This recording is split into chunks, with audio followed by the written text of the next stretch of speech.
Hi guys, I want to thank you again for your understanding this afternoon.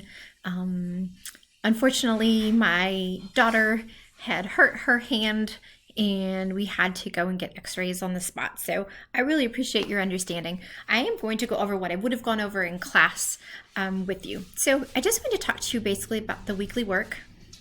So the good news is the only thing that we have to finish in the next few weeks is this argumentative paper, and we're taking it step by step. So the first process that we did is you looked for site sources and you're going to continue to look for them. And now we're evaluating them. The first step was with that crap worksheet to see if it's reliable, if it's current, if it's a good source to use for your paper. Don't feel stuck. So if you already done the crap worksheet for one topic and you think, wow, we don't have enough information, you can change your topic, okay? That's kind of why we do this process in these steps. So this week, week 10, we had, in theory, we're supposed to have our class today.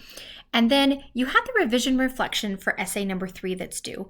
And you'll click on it right here and you'll turn in your revision and reflection right here. And then you are going to complete an annotated bib worksheet.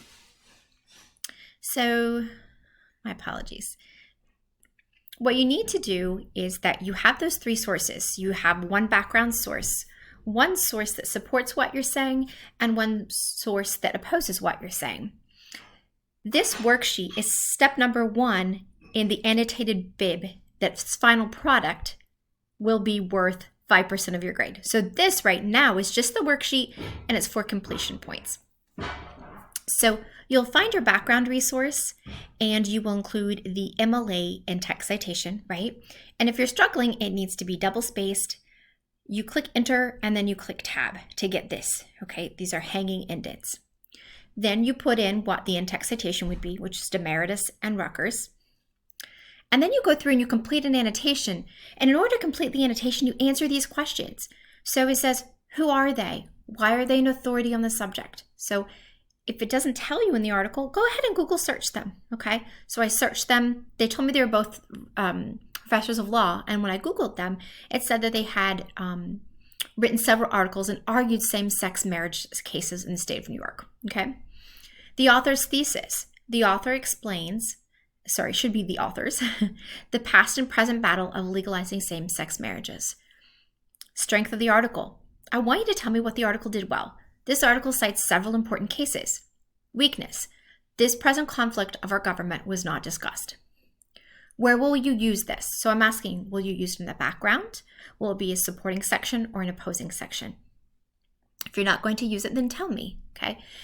Most articles have a weakness. If there isn't, you can tell me one, okay? So when we move down here, it says, due to the fact that the article briefly touches my main topic, it will be used in the background section. Okay, I don't know why it's there twice. My apologies. Get rid of that. And then what I want you to do is copy and paste this, because this is how it will look on the, and I'm going to double space this. This is how it will look on your final copy.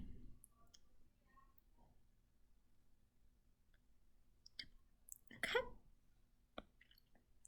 And so you will take your own topic and an article and you'll do it for each one. Okay. And that is what we'll be due for completion points on Thursday. So if you have any questions, don't hesitate to contact me, but just know that we're taking this step by step. The only thing that we have left to do for the end of the semester is this argumentative paper. You'll revise it and you'll work on your portfolio. If you've been doing the revision and reflection for each essay, you're 3/4 the quarter done. So you'll do revisions and reflections, turn them in, and then do an essay. That is about it. Most of the things will be done, right? November 28th is when we go on break, and we'll have 2 weeks vacation, and then we'll have 1 week back, and then finals. We don't have a final. So in that week when we come back, I'll want you to turn in your portfolio, and we'll be on our merry way. If you have questions about this or anything else, please let me know. I hope you guys have a wonderful evening, and thank you so much for understanding. I will see you soon. Thanks.